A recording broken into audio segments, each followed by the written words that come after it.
Dielectric. Dielectric are those material. Dielectrics are those material which have no free electrons. Which have no free electrons for conduction. No free electrons for conduction.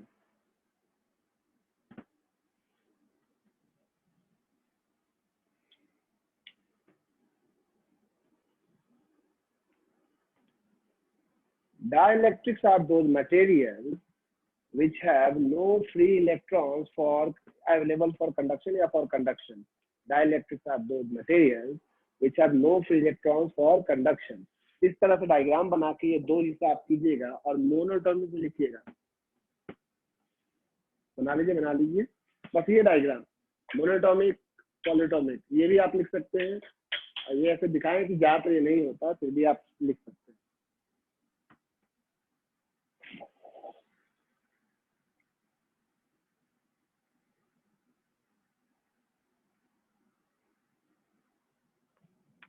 लिखिएगा. Monoatomic इसमें monoatomic materials are made of atoms only. Monoatomic materials are made of atoms only.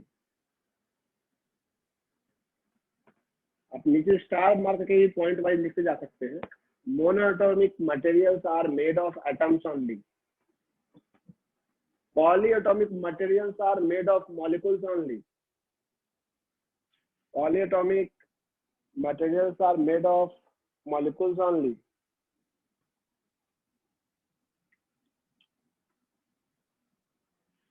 फिर से अगला star mark, यानी कि इसके dielectric के बारे में कुछ पॉइंट्स जा रहा है. अगला स्टार मार्क आपको डेफिनेशन आ रहा है पोलर और नॉन पोलर का. If centre of positive and negative charge, if center of positive and negative charge coincide,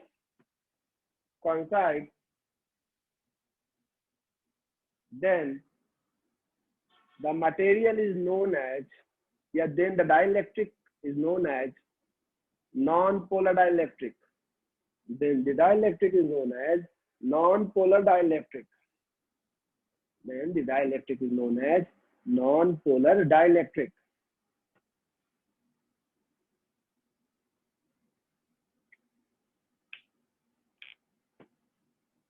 Next में लिखिएगा, if the center of positive charge, if the center of negative charge, if the center of negative charge does not coincide with the center of positive charge, if the center of positive and negative charge does not coincide with the center of positive charge, if the center of negative charge does not coincide with the center of positive charge, the dielectric is known as, is called non-polar dielectric.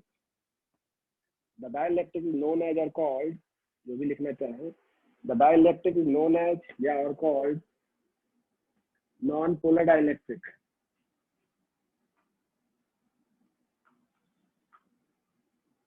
हो गया. उसके बाद एक star mark और कीजिएगा, point wise ये सब जा रहा है.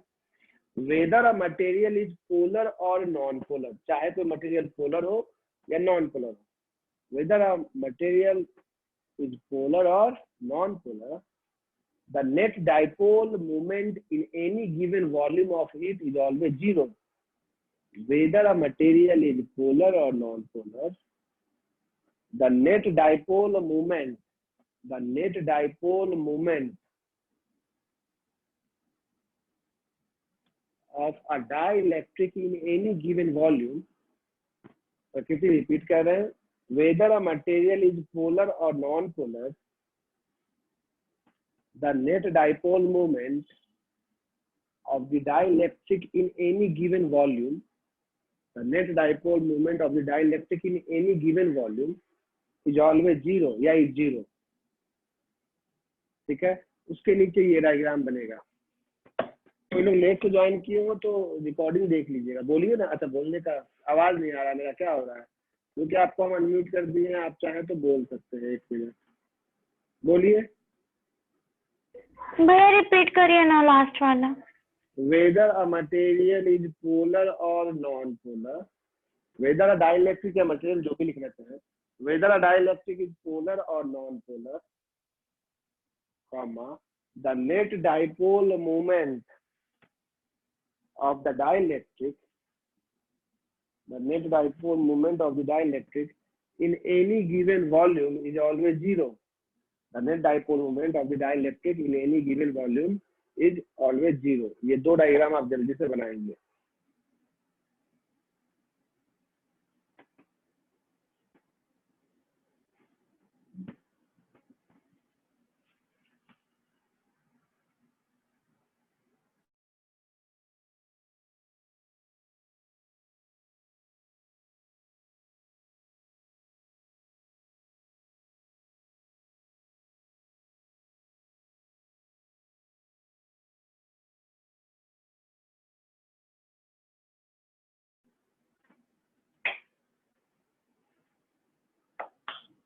हो गया, बना लिए होंगे फोटो.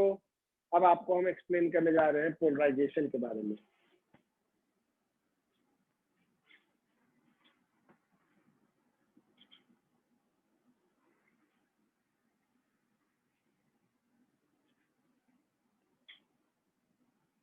इतना तो आपको समझ में आया है. डाइलेक्ट्रिक इंपॉर्टेंट कॉन्सेप्ट है. कई लोग हमसे बोले थे कि समझा दीजिएगा, थोड़ा सा दिक्कत है कई लोगों को. कई लोग स्कूल में ऑलरेडी समझे हैं तो दोबारा सीखेंगे. वो जो पहली बार सीख रहे हैं वो अच्छे से सीखेंगे. बता रहे हैं ठंडा लग रहा है भाई, हमको तो ठंडा लग रहा है, इसलिए बंद कर दो.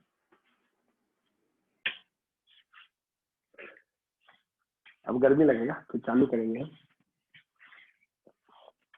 देखिए अब बात करने जा रहे हैं हम लोग. आपको कुछ बोलना है तो आप बोल सकते हैं. आपको अनम्यूट करने का ऑप्शन दे चुके हैं. अब तक वही चीज लिखवाए जो पिछले मीटिंग में समझाए थे. अब नया चीज पोलराइजेशन. अभी डाइलेक्ट्रिक ही चल रहा है, उसी में अब नया टॉपिक है पोलराइजेशन.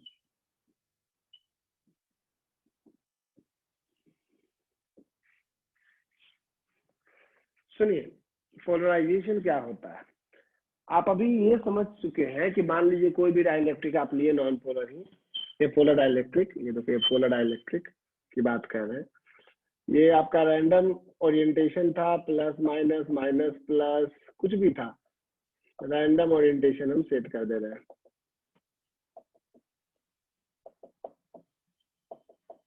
अब इससे क्या बना, इतना इतना हम बना दिए. तो अभी ये ध्यान से देखिएगा. अभी इसका नेट डाइपोल मूवमेंट हो गया 0. ठीक है. अब इस डाइलेक्ट्रिक के अंदर हम एक इलेक्ट्रिक फील्ड पास करवाते हैं. कहने का मतलब इसको किसी इस तरह के इलाके में रख देते हैं जिस इलाके में इलेक्ट्रिक फील्ड हो. आपको पता है अगर ये कंडक्टर होता तो इसके अंदर से इलेक्ट्रिक फील्ड पास नहीं होता, लेकिन ये बैड कंडक्टर, इलेक्ट्रिक फील्ड इसके अंदर से आराम से जाएगा. तो मान लो अब अगला डायग्राम में जैसे ही हमने इसे एक इलेक्ट्रिक फील्ड के अंदर रख दिया, यानी कि अब इससे इलेक्ट्रिक फील्ड जा रहा है. ये तो कोई इलेक्ट्रिक फील्ड है. समझाने के लिए ऐसे बना दिए इलेक्ट्रिक फील्ड. इलेक्ट्रिक फील्ड इसके अंदर भी है, इलेक्ट्रिक फील्ड के अंदर भी हम बना नहीं रहे हैं. इसको इलेक्ट्रिक फील्ड के अंदर रख दिया गया है. खाली बाहर बाहर इलेक्ट्रिक फील्ड नहीं, इलेक्ट्रिक फील्ड अंदर से भी जा रहा है. तो आपको पता है, ये हम पिछले क्लास में बोले थे, कहीं पे भी अगर इलेक्ट्रिक फील्ड हो तो उस फील्ड में अगर कोई चार्ज उसके फील्ड में के संपर्क में आता है तो वो चार्ज उस फील्ड में फोर्स महसूस करेगा. अगर यहाँ एक पॉजिटिव चार्ज भी और यहाँ एक नेगेटिव चार्ज भी है तो आपको पता है ना, पॉजिटिव चार्ज इलेक्ट्रिक फील्ड की ओर भागना चाहता है और नेगेटिव चार्ज इलेक्ट्रिक फील्ड के जस्ट अपोजिट जाना चाहता है. यहाँ पे जैसे ही आप इसके अंदर एक इलेक्ट्रिक फील्ड अप्लाई करोगे, इसके अंदर एक इलेक्ट्रिक फील्ड अप्लाई करोगे, लो बना दिए. तो कई लोग डाउट में रहे क्यों नहीं बना रहे, आखिर बात क्या है, बोल रहे हैं लेकिन बना क्यों नहीं रहे. तो जितना भी पॉजिटिव चार्ज है वो फोर्स महसूस करना शुरू करेगा. किधर की ओर, इलेक्ट्रिक फील्ड की ओर. और नेगेटिव चार्ज किधर फोर्स महसूस करेगा, इलेक्ट्रिक फील्ड के अपोजिट. सब चूंकि अपने अपने एटम में अपने अपने न्यूक्लियस से बाउंड है, इसीलिए न्यूक्लियस तोड़कर तो नहीं भागेगा, लेकिन हाँ इतना तो होगा कि अब सब प्लस इधर जाना चाहेगा तो माइनस इधर, प्लस इधर जाना चाहेगा तो माइनस इधर, प्लस इधर तो माइनस इधर. कहने का मतलब एक साइड हर डाइपोल का एक साइड प्लस होगा तो वो अवे वाला प्लस होगा, इधर वाला माइनस. और ये सब अरेंज हो जाएंगे, बिल्कुल ही सिस्टमेटिक रूप में अरेंज हो जाएंगे because of this external electric field. ये सब अरेंज हो गए. देख रहे हैं आपको, ये कुछ ज्यादा ही बना दिए, plus minus plus minus plus minus, जितना बनता है बनाइएगा। अब ये सब अरेंज हो गए। अरेंज क्यों हो गए? इलेक्ट्रिक फील्ड के डायरेक्शन में पॉजिटिव चार्ज, उसके अपोजिट डायरेक्शन में नेगेटिव चार्ज अरेंज हो गया। और इसके चलते अब आप गौर कीजिएगा कि हर एक का डाइपोल मूवमेंट का डायरेक्शन किधर होगा। अब सब जब ऐसे अरेंज हो गया, प्लस माइनस ऐसे अरेंज हो गया सब, तो इसका डाइपोल मूवमेंट माइनस से प्लस इधर, इसका भी इधर, इसका भी इधर, नीचे वाला के भी इधर, सबका डाइपोल मूवमेंट एक ही डायरेक्शन में हो गया। और अब किसी का भी डाइपोल मूवमेंट दूसरे के डाइपोल मूवमेंट को कैंसिल नहीं करेगा। पीछे क्या हो रहा था, इसका डाइपोल मूवमेंट माइनस से प्लस इधर था, तो इसका माइनस से प्लस इधर था। इतना रैंडम ओरिएंटेशन था कि एक का दूसरा कैंसिल कर ही देता था। यहाँ पे नेट डाइपोल मूवमेंट जीरो था, लेकिन अब नेट डाइपोल मूवमेंट जीरो नहीं होगा। जब किसी भी डाइलेक्ट्रिक के अंदर आप इलेक्ट्रिक फील्ड अप्लाई करते हैं, तो फील्ड के प्रभाव में, इंपैक्ट में आकर चार्जेस जो है वो फील्ड की ओर या उसके अपोजिट फोर्स महसूस करते हैं, और पूरे के पूरे डाइलेक्ट्रिक का जितना भी डाइपोल है वो सब अरेंज हो जाता है एक सिस्टमेटिक मैनर में। और इसके चलते अब किसी भी दिए गए वॉल्यूम में नेट डाइपोल मूवमेंट होता है, जो कि पहले जीरो था। यही फिनोमिनन कहलाता है पोलराइजेशन। यही क्या कहलाता है? पोलराइजेशन। समझ में आया? अगर आप इलेक्ट्रिक फील्ड को कंटिन्यू रखिएगा तो अब होगा क्या कि धीरे धीरे चार्ज सेपरेट होने लगेंगे एक दूसरे से, और इस इलेक्ट्रिक फील्ड की वजह से, जो इसके अंदर आपने इलेक्ट्रिक फील्ड दिया है, बहुत ध्यान सीखिएगा, राजीव अभी कुछ बताने वाले हैं। ये जो आपने इलेक्ट्रिक फील्ड दिया है, इसकी वजह से डाइलेक्ट्रिक का एक फेस पॉजिटिवली चार्ज एक साइड बढ़ जाएगा और एक साइड नेगेटिव, यानी डाइलेक्ट्रिक का दोनों सरफेस में चार्ज इंड्यूस होगा। एक सरफेस में पॉजिटिव, एक में नेगेटिव, यही वाला उसमें इंड्यूस हुआ। इलेक्ट्रिक फील्ड आप कंटिन्यूअस फ्लो करवा रहे हैं। तो अब चूंकि इस इलेक्ट्रिक फील्ड की वजह से ये सब चार्ज पैदा हुआ है, इंड्यूस हुआ है, therefore these charges are called induced charge. इसको हम लोग इंड्यूस्ड चार्ज कहते हैं। अब एक बात और, ये सब चार्ज फ्री नहीं है। ये पॉजिटिव नेगेटिव आपस में जुड़ा हुआ है। इसमें से सब इलेक्ट्रॉन जो है, आप कहेंगे इलेक्ट्रॉन फ्री है क्या? इलेक्ट्रॉन फ्री नहीं है। सब अपने पेरेंट एटम या पेरेंट न्यूक्लियाई से जुड़ा हुआ है, और ये फ्री नहीं है। यानी अभी भी ये डाइलेक्ट्रिक है, ये नहीं कि ये फ्री हो गया, अलग हो गया, इलेक्ट्रॉन फ्री हो गया, इलेक्ट्रिसिटी कंडक्ट करवाएगा, नहीं। अभी भी सब जुड़ा हुआ है, बस सेपरेशन बढ़ गया है और ये दो फेस में चले गए हैं। इसीलिए चूंकि सब अभी भी अपने मतलब जड़ से जुड़ा हुआ है, अपने एटम से जुड़ा हुआ है, बाउंड है, इसीलिए इसका दूसरा नाम है, कौन सा चार्ज कहते हैं पता है आपको? Bound charge. दो नाम आपको इसलिए बोले कि आपको जानना चाहिए, एक हो गया इंड्यूस्ड चार्ज और एक हो गया बाउंड चार्ज। अब सुनिए बहुत ध्यान से, यहाँ पे हमने एक्सटर्नल फील्ड अप्लाई किया था ई नॉट। कितना अप्लाई किया था हमने? E naught. मान लो E naught is your external electric field. अब यहाँ पे आपका नेट ये अप्लाई किया था ई बाहर से। देखो ये ऐसे, कंफ्यूज मत होना, नहीं तो बाद में बहुत टेंशन देगा। ये बाहर से इलेक्ट्रिक फील्ड है, ई नॉट नाम दिए ई नॉट। लेकिन जब आपने इसको इलेक्ट्रिक फील्ड दिया ई नॉट, मान लो इस तरह से जा रहा था ई नॉट, तो क्या होगा अब कि अंदर में भी चार्ज का सेपरेशन हो गया, एक फेस प्लस और एक फेस माइनस हो गया। आपको पता है जब चार्ज ऐसे बढ़ जाता है तो हमेशा प्लस से माइनस की ओर एक इलेक्ट्रिक फील्ड पैदा होता है। यहाँ पे भी प्लस से माइनस की ओर एक इलेक्ट्रिक फील्ड पैदा होगा, और इस इलेक्ट्रिक फील्ड का डायरेक्शन आपके द्वारा एक्सटर्नली दिए गए इलेक्ट्रिक फील्ड के जस्ट अपोजिट होगा। ये इलेक्ट्रिक फील्ड क्यों पैदा हुआ? ये इलेक्ट्रिक फील्ड इसलिए पैदा हुआ क्योंकि आपने एक इलेक्ट्रिक फील्ड अप्लाई किया एक्सटर्नली, उसके चलते पोलराइजेशन हुआ, और पोलराइजेशन की वजह से चार्ज में सेपरेशन हुआ, और चार्ज सेपरेशन की वजह से एक इंटरनल इलेक्ट्रिक फील्ड पैदा हुआ जो आपके फील्ड के अपोजिट है। हम ये नहीं कह रहे इक्वल है, अपोजिट है। और इस इलेक्ट्रिक फील्ड के पैदा होने का कारण है पोलराइजेशन, इसीलिए इसको हम लोग ईपी नाम दिए, electric field due to polarization. ये क्या कहलाया बताइए? Electric field due to polarization. ठीक है, एक्सटर्नली आपने दिया था ई नॉट। अभी समझिएगा, बात मेरा चल ही रहा है। ये कहला रहा था आपने एक्सटर्नली अप्लाई किया था ई नॉट। अब बताइए कि डाइलेक्ट्रिक के अंदर ई नॉट जो था आपका, ई नॉट था आपका external electric field, external electric field in which dielectric is placed. Obvious ही बात है। ईपी क्या है आपका बताओ? Electric field due to what? Due to polarisation. Electric field due to polarisation. तो बताओ देयरफॉर नेट इलेक्ट्रिक फील्ड कितना हो जाएगा? Net electric field inside the dielectric. अब डाइलेक्ट्रिक देखो, इधर से कोई 100 का फोर्स लगा रहा है और उधर से 20 का फोर्स लगा दिया, तो नेट फोर्स कितना बचेगा? 100 माइनस 20, यानी कितना बचा? 80। वही बोल रहे हैं, net electric field inside the dielectric, inside the dielectric. सुनिएगा, बहुत ही जरूरी बात बोल रहे हैं। E net is equal to E naught minus EP. E net is equal to कितना लिखेंगे? E naught minus EP. इतना तो बुद्धि आपको हो गया कि जब कोई इलेक्ट्रिक फील्ड डाइलेक्ट्रिक के अंदर जाता है तो उसका वैल्यू बढ़ता है कि घटता है? बोलिए तो। जब कोई इलेक्ट्रिक फील्ड डाइलेक्ट्रिक के अंदर जाता है तो उसका नेट वैल्यू बढ़ता है घटता है? तो आप बोलेंगे तो कॉमन सी बात है, जैसे ही अंदर जाएगा चार्ज बढ़ेगा, उधर से कुछ अपोजिशन मिल जाएगा।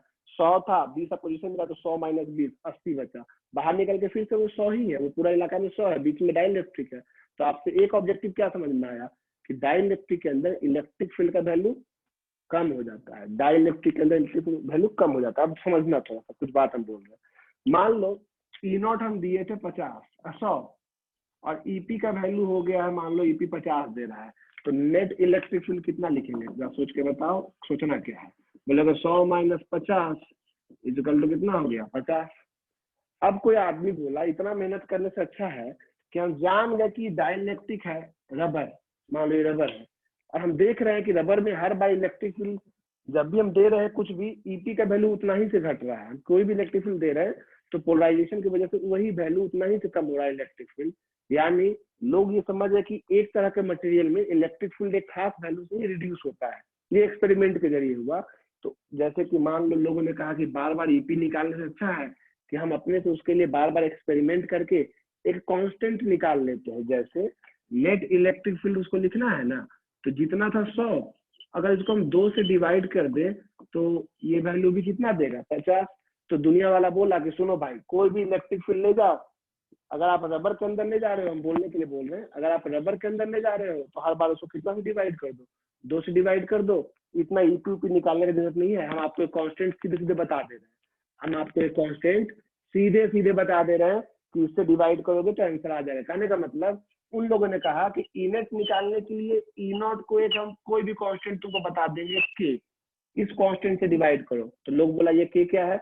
लोगों ने कहा के कांस्टेंट है, तो इसका वैल्यू कहाँ से मिलेगा? तो साइंटिस्ट बोला हम है ना, हम आपको टेबल दे देंगे, दुनिया में जितना भी डाइलेक्ट्रिक है, मार्बल, लकड़ी, चूरा फूरा जितना भी है, लकड़ी का चूरू सबका, मार्बल ये सब सबका, कागज वगैरह सबका, तो आपको जितना भी मटेरियल है सबका डाइलेक्ट, ये जो के है कांस्टेंट, इस कांस्टेंट का वैल्यू आपको एक टेबल में दिया हुआ है, आपके कॉपी में, किताब में, आपको रटने की आवश्यकता नहीं है, एग्जाम में भी दिया हुआ रहेगा।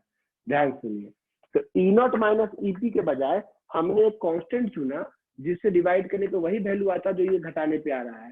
तो यही ई नेट का वैल्यू अब लोगों ने कहना शुरू किया कि E net is equal to E naught by K, where, जहाँ की के क्या है, वेयर के इज अ कांस्टेंट, और इसको हम लोग आज के बाद कहेंगे क्या? कॉल्ड, क्या कहेंगे इसको पता है आपको? पहले भी इसका नाम सुने हैं, इसको कहते हैं हम लोग डाई इलेक्ट्रिक कांस्टेंट।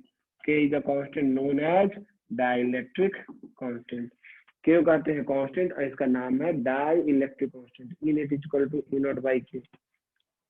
अब सुनो, यहाँ तक कोई तकलीफ नहीं है, हर मटेरियल का अपना डाई इलेक्ट्रिक कांस्टेंट। हाँ बोलिए प्रकृति, हम सुन रहे हैं।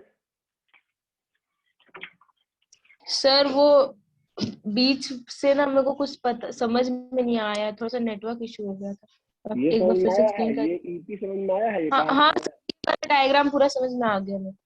ओके, ये भी समझ में आ गया, ईपी भी समझ में आ गया। Net electric field E naught minus EP होगा, ये समझ में आया है? No sir.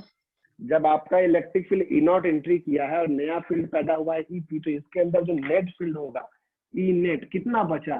तो जितना आपने अप्लाई किया था और जितना पोजीशन मिला वही ना होगा। 100 आप दिए, 20 उसमें से आ गया तो 80 ही ना होगा, या 100 आप दिए 50 में से आया तो 50 बचेगा।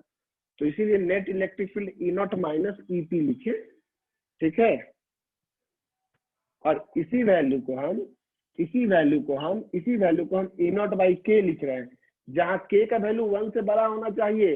कोई इसमें जरूर तेज बैठा हुआ होगा जो बोलेगा अच्छा भैया ई नॉट में तो हमेशा कम हो रहा है, मान लीजिए ई नॉट 100 है और हम के का वैल्यू बोल दे 0.1, तब तो ई नेट का वैल्यू हो जाएगा 1000। है, तो वैसा तेजी में ही दिखाइएगा। साइंटिस्ट ने यहाँ बोला है उसके बारे में कुछ कुछ कि के का वैल्यू 1 से बड़ा होना चाहिए, या 1 भी चला लीजिए किसी किसी केस में, जो हम बताएंगे, घबराइएगा नहीं। तो के को हम लोग कौन सा कांस्टेंट कहते हैं? Dielectric constant. तो अगर आपको कुछ भी समझ में नहीं आया तो एक बात सुनिए, जब भी किसी भी बैड कंडक्टर के अंदर इलेक्ट्रिक फील्ड जाता है तो उस इलेक्ट्रिक फील्ड का वैल्यू घट जाता है। तो घट के कितना होता है? तो जो वो बैड कंडक्टर है ना, उस बैड कंडक्टर का एक कांस्टेंट आपको दिया रहेगा, उस कांस्टेंट के वैल्यू से उसको डिवाइड कर दीजिए, वही कांस्टेंट कहलाता है डाइलेक्ट्रिक कांस्टेंट, उतना ही टाइम्स घटता है। तो इतनी बातों को जल्दी से लिखिए, हम आपको कुछ बताने वाले हैं इसमें। पूरा लिखिए, ये पूरा लिखना है आपको।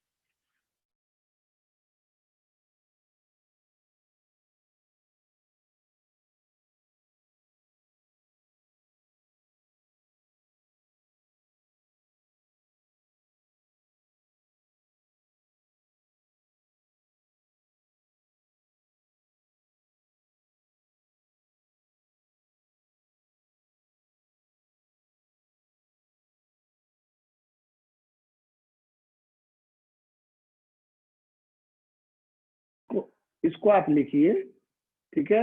ई नॉट बाई के, अब नेट के यहाँ 1 से बड़ा होना चाहिए, डायरेक्टली कांस्टेंट, इसके बारे में बताने जा रहे हैं आपको। एक मिनट, हम फोटो भेज दें क्या? आपको फोटो चाहिए क्या? नहीं चाहिए? ओके, हाँ भैया भेज दीजिए। हाँ भैया भेज दीजिए। ओके, भेज दे रहे।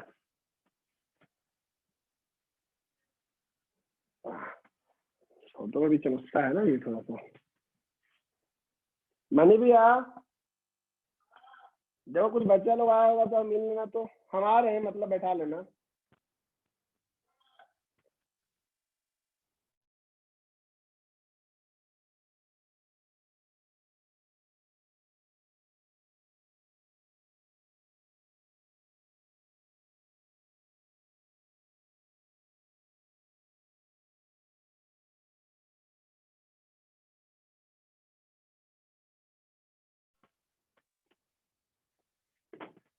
ओके, हो गया?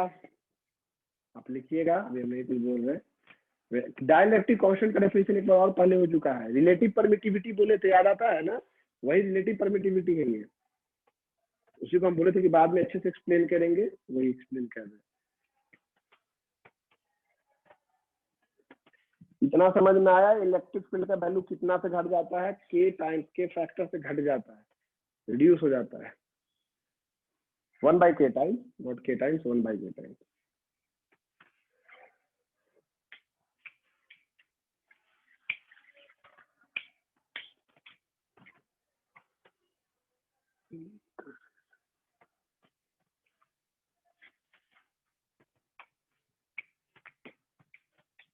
हो गया? किसी को रोकना है तो रुके हुए हैं, हैंड रेज कर देंगे रोकना होगा तो। ओके, ठीक है, रुकना, ठीक है, पकड़ पे लिख लो। 2 लोग हैं, ठीक है, लिखो लिखो। तब तक मीटिंग को पॉज कर देंगे तो फिर रिकॉर्डिंग का होते रहेगा।